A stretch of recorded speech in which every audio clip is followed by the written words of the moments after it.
तो नमस्कार प्रिय विद्यार्थीगण। आज के वीडियो में एक बार फिर से आप सभी का बहुत बहुत स्वागत है। तो आज के वीडियो में हम लोग पढ़ने वाले हैं हिंदी में छंद को। तो ये आप लोगों के लिए बहुत ही महत्वपूर्ण रहेगा जो क्लास 10th में, हाई स्कूल में है और इंटरमीडिएट में है।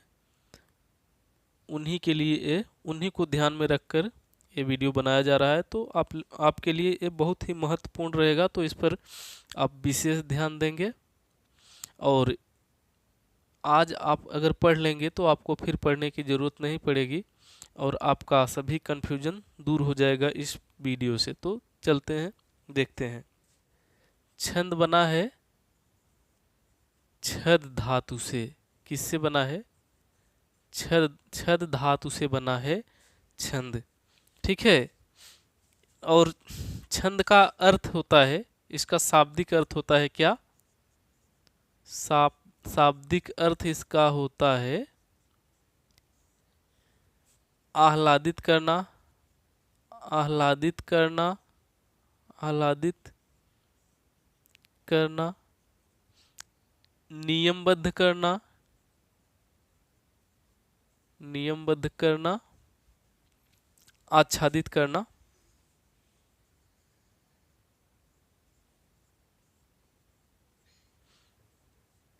तो शाब्दिक अर्थ, ये तीन अर्थ इसका होता है। तो सबसे पहले छंद का प्रयोग ऋग्वेद में हुआ था। सर्वप्रथम सर्वप्रथम छंद का प्रयोग कहाँ पर? ऋग्वेद में। ऋग्वेद में, ठीक है। सबसे पहले छंद का प्रयोग ऋग्वेद में हुआ था। तो इसको छोड़िए, अब मेन टॉपिक पर आइए जिसको हम लोग पढ़ना चाह रहे हैं आज। तो छंद की परिभाषा देखते हैं। परिभाषा, छंद की परिभाषा, छंद की परिभाषा देखेंगे सबसे पहले। तो छंद की परिभाषा क्या होती है? सामान्य परिभाषा। तो छंद की परिभाषा होती है जिस काव्य पंक्ति में तुक, लय, गति, यति, चरण, मात्रा या वर्ण का ध्यान रख करके काव्य रचा जाता है, ये होता है हमारा छंद। ठीक है। तो परिभाषा लिख लीजिए। जिस काव्य पंक्ति में, जिस काव्य पंक्ति में, पंक्ति में लय, तुक, गति, यति, मात्रा या वर्ण, मात्रा या वर्ण की संख्या, वर्णों की संख्या,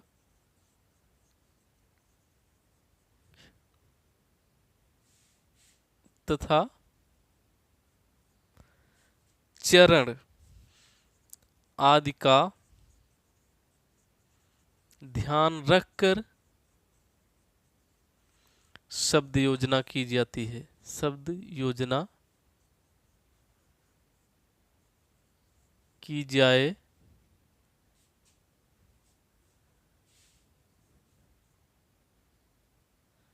की जाए, जाए,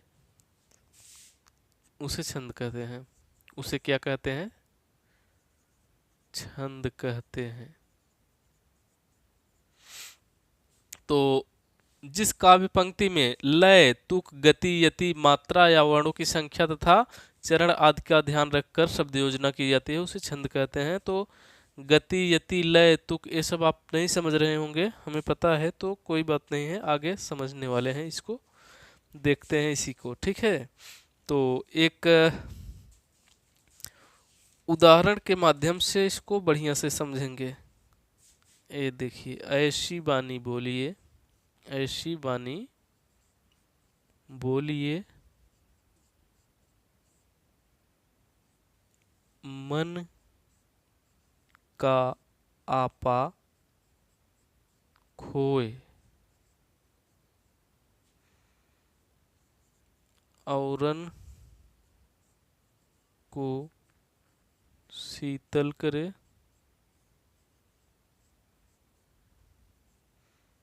आपहु शीतल होए। तो यहाँ ये रहेगा पूर्ण विराम, यहाँ डबल रहेगा।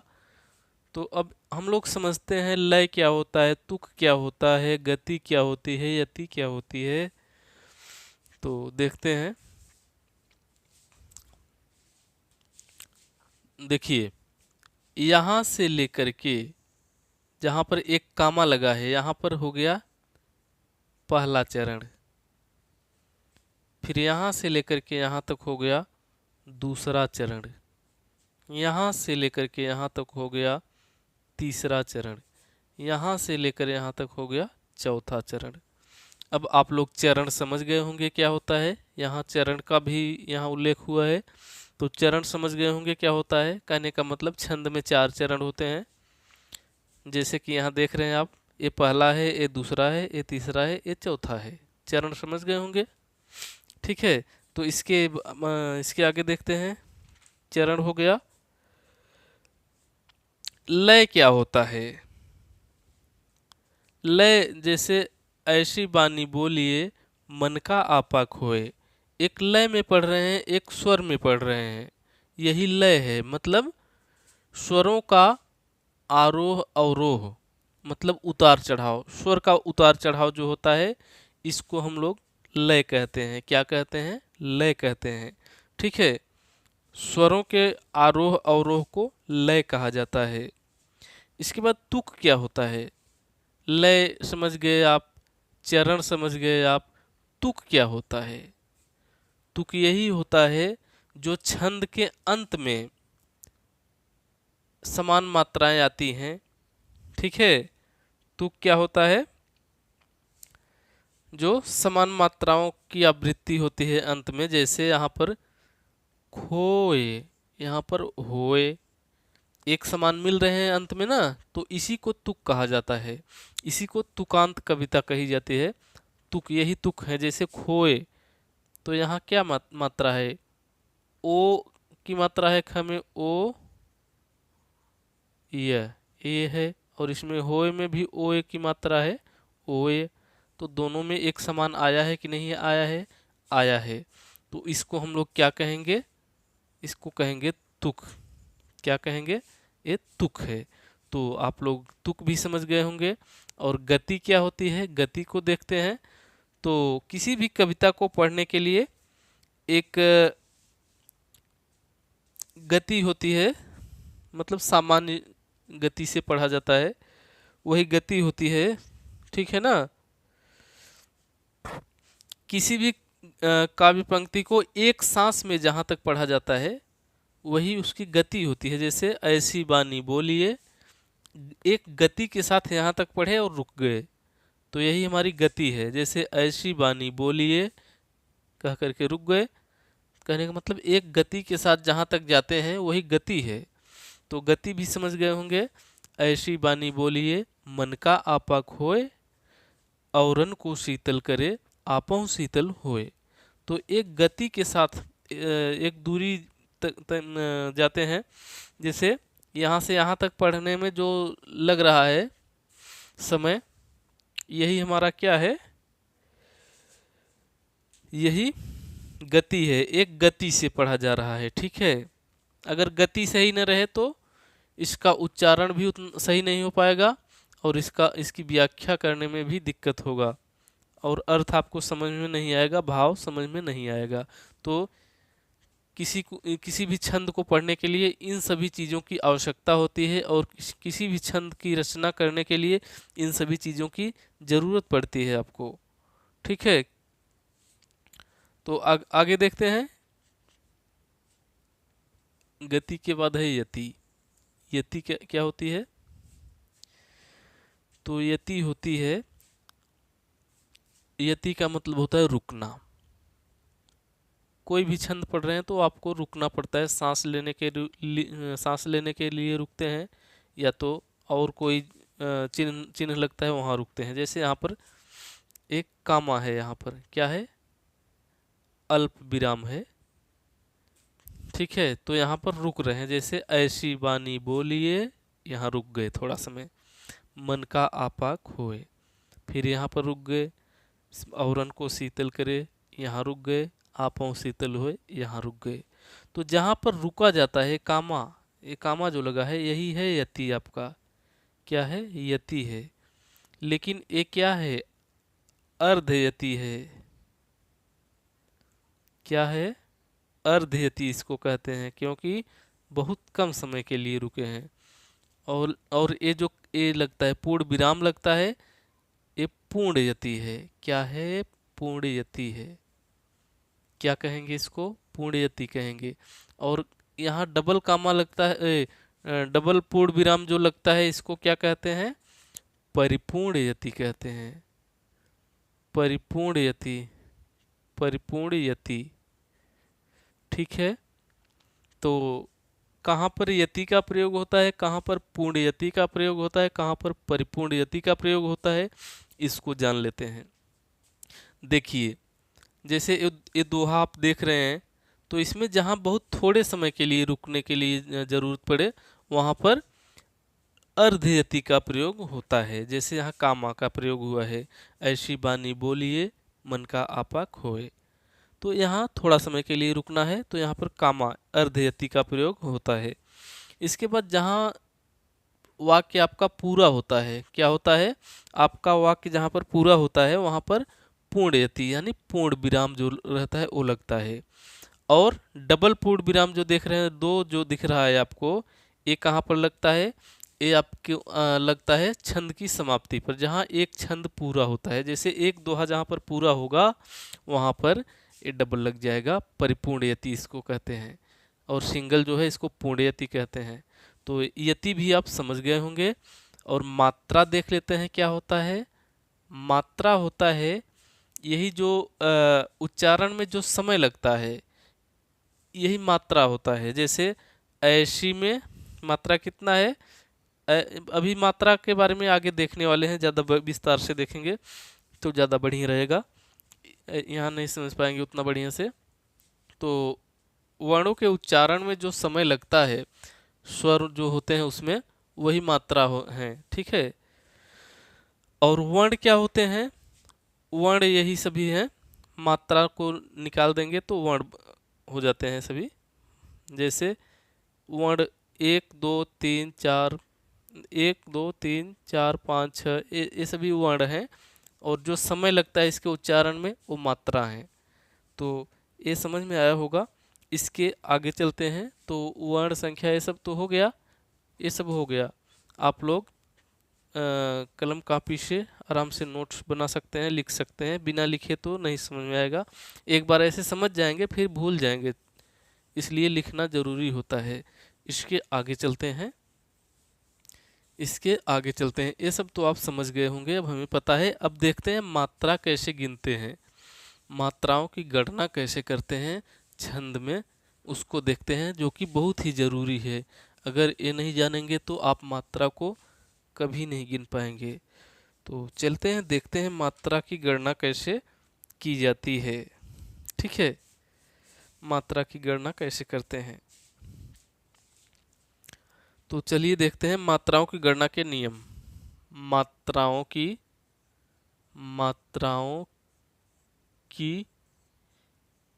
गणना के नियम, मात्राओं की गणना के नियम। तो इसमें देखिए, इसमें होता है, ऐसे बना लीजिए, एक तरफ आप लिखेंगे लघु, क्या लिख देंगे, लघु, जिसमें कम समय लगता है, यानी एक मात्रा जो है, एक मात्रा, लघु यानी एक मात्रा। इसके बाद यहाँ दीर्घ लिखेंगे, दीर्घ का मतलब दो मात्रा, दो मात्रा। तो अब हम देखते हैं किसमें दो मात्रा है, किसमें एक मात्रा है, इसको देख लेते हैं। दो मात्रा और एक मात्रा देख लेते हैं। तो चलिए देखते हैं। तो जो ह्रस्व स्वर होते हैं। लघु को ह्रस्व स्वर भी कहते हैं। ह्रस्व ह्रस्व स्वर भी कहते हैं इसी को, ठीक है। ह्रस्व स्वर भी कहते हैं कि इसको लघु को कहते हैं। और दीर्घ को कहते हैं, और क्या, दीर्घ को गुरु भी कहते हैं। क्या कहते हैं? गुरु, गुरु कहते हैं। और इसको ह्रस्व कहते हैं, ठीक। तो देखिए, ह्रस्व जो होते हैं उसको एक गिना जाता है, एक मात्रा। और दीर्घ जो होता है उसको दो मात्रा गिना जाता है। देखते हैं ह्रस्व हैं कौन कौन से। स्वर में है अ, छोटी ई, छोटा ऊ, री, ये हैं हमारे ह्रस्व स्वर। और दीर्घ में है आ, बड़ी ई, बड़ा ऊ, ए, ऐ, ओ, औ, ये सभी हैं क्या, दीर्घ हैं, यानी बड़ा। इसको दो मात्रा गिनते हैं। अगर इधर के वर्ण आए कहीं पे तो दो गिनेंगे, अगर इधर के वर्ण कोई भी आए तो एक गिनेंगे। ये स्वर भी आ सकते हैं, या तो ये मात्राएं हो जिस व्यंजन में, जैसे क हो सकता है, ई है तो छोटी की हो सकती है, खी हो सकती है, गी हो सकती है, कुछ भी हो सकता है, कोई भी व्यंजन रहे, लेकिन मात्राएं यही होंगी। ऊ जैसे कु हो सकता है, री है तो री की मात्रा ए है। इसके बाद इधर आ जाइए तो का भी हो सकता है, बड़ी की, इधर मतलब बड़े वर्ण होंगे सभी।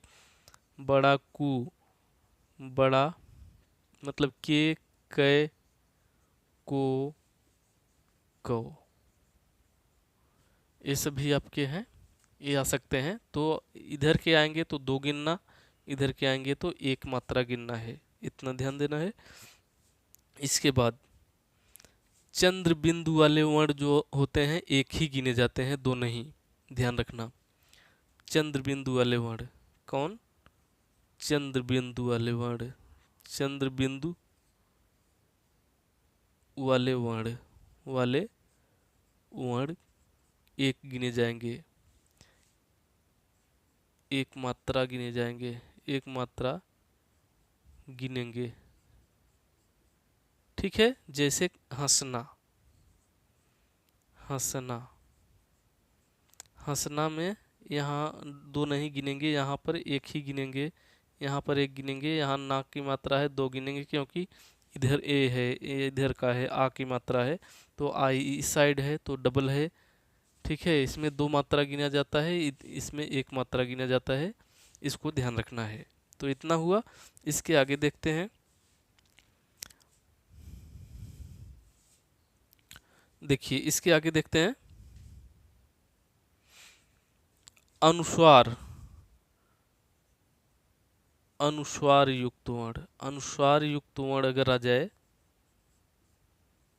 अनुस्वार युक्त वर्ण को दो गिना जाएगा, दो मात्रा गिनेंगे, दो मात्रा गिनेंगे, ठीक। किसको दो मात्रा गिनेंगे? अनुस्वार वाले वर्ण। जैसे कंग आ गया तो इसको दो गिनेंगे। कितना गिनेंगे? इसको दो गिनेंगे। अंग भी आ सकता है, ये अनुस्वार खुद अनुस्वार है, तो इसको भी दो गिनेंगे, ठीक है। अगर अनुस्वार आता है इस तरह से आता है तो दो गिनते हैं, अगर इस तरह से चंद्र बिंदु आता है तो एक गिनेंगे, इसको ध्यान देना है, ठीक है। इसके बाद विसर्ग के पूर्व वर्ण, विसर्ग के पूर्व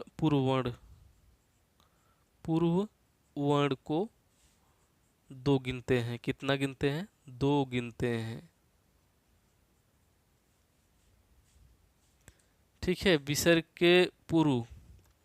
के पूर्व वर्ण को दो गिनते हैं, ठीक। जैसे प्रातः, जैसे क्या हो गया? प्रातः, तो ए है विसर्ग आपका। विसर्ग जानते हैं ना, विसर्ग जैसे ए विसर्ग, इसको विसर्ग कहते हैं, ठीक है। तो जैसे प्रातः हो गया, तो विसर्ग के पहले क्या है? विसर्ग है, विसर्ग के पहले त है, तो त को भी 2 गिनेंगे, कितना 2। और ये प्रा आ की मात्रा है, इसको 2 गिनेंगे ही। ठीक, इसको समझे होंगे आप लोग। इसके आगे देखते हैं, इसके आगे देखते हैं। संयुक्ताक्षर का पूर्व वर्ण, संयुक्ताक्षर का संयुक्ताक्षर का पूर्व वर्ण, पूर्व माने पहले होता है, इसको ध्यान रखना। पूर्व वर्ण 2 गिने जाएंगे, 2 गिने जाएंगे। ठीक है, 2 गिने जाएंगे। जैसे संयुक्ताक्षर कोई, जैसे रक्षा, रक्षा हो गया, तो ये संयुक्ताक्षर यानी संयुक्त व्यंजन जिसको आप लोग कहते हैं, उसी को संयुक्ताक्षर कह रहे हैं।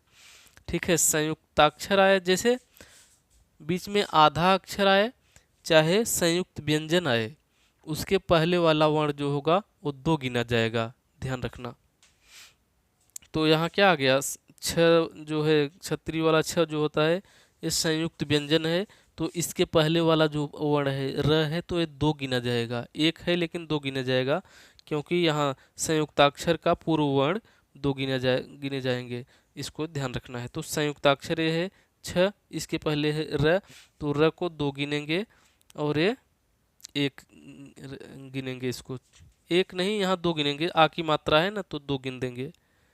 आ की मात्रा के नाते 2 गिन रहे हैं इसको, क्योंकि आ इधर है तो 2 गिनेंगे यहाँ पे। तो यहाँ तक समझे होंगे आप लोग। और आधा अक्षर कहीं पर आता है, अर्धाक्षर आता है, आधा अक्षर, आधा अक्षर के पहले वाला, पहले का वर्ण नहीं दिख रहा है, नहीं दिख रहा है, चलो ऐसे ही सुनकर लिख लीजिए आप। अगर आधा अक्षर कहीं आ रहा है तो आधा अक्षर के पहले वाला वर्ण 2 गिना जाएगा, और वो आधा अक्षर इसमें जुड़ जाएगा, मतलब 2 पहले वाले में 2 गिना जाएगा। ठीक है, अगर शब्द के आरंभ में आधा अक्षर आता है, अगर शब्द के आरंभ में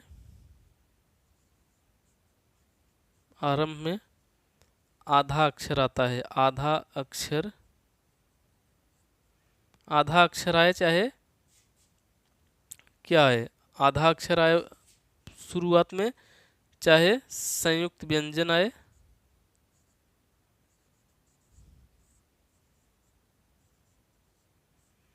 आधा अक्षर आए या संयुक्त व्यंजन आए, तो वह संयुक्त व्यंजन आए,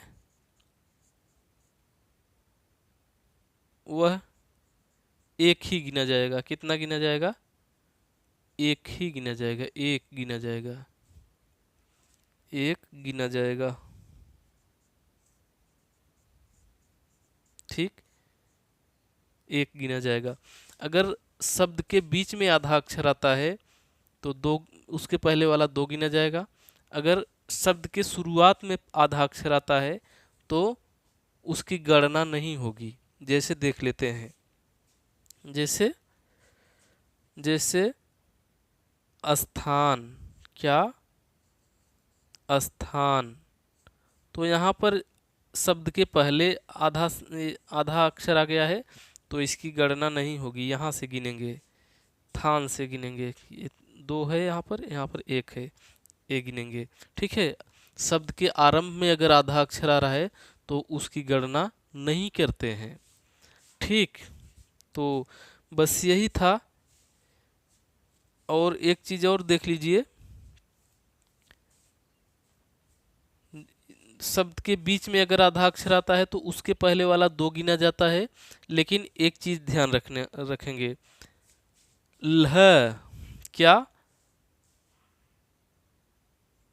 लह, नह और मह, इसको छोड़ करके, जैसे ए भी आधा है, यहाँ पर ए भी आधा है, तो इस ए दो नहीं गिना जाएगा, इसको छोड़ करके और आधा अगर आ रहे हैं, कोई दूसरे वर्ड आ रहे हैं तो उसके पहले वाला दो गिना जाएगा। ठीक, इसको ध्यान रखना है। लह न म्ह, इसमें से आधा कोई भी आ रहा है, जैसे लह आ रहा है तो ए आधा ल नहीं गिना जाएगा पहले वाले में। ठीक, तो यही था। हमें आशा नहीं, पूर्ण विश्वास है कि आप लोगों को समझ में आया होगा। अगर कहीं पर आपको दिक्कत हो रही है तो आप कमेंट ज़रूर करेंगे, जहाँ पर आपको दिक्कत हो कमेंट करेंगे, फिर से हम कोई वीडियो और इससे भी अच्छा बनाएंगे और आपको समझाने का प्रयत्न करेंगे। तो अगर ये वीडियो अच्छा लगा हो तो चैनल को सब्सक्राइब कर सकते हैं इस तरह के और भी वीडियो देखने के लिए। हम मिलते हैं आप सभी से फिर किसी नेक्स्ट वीडियो में। तब तक के लिए जय हिंद, जय भारत।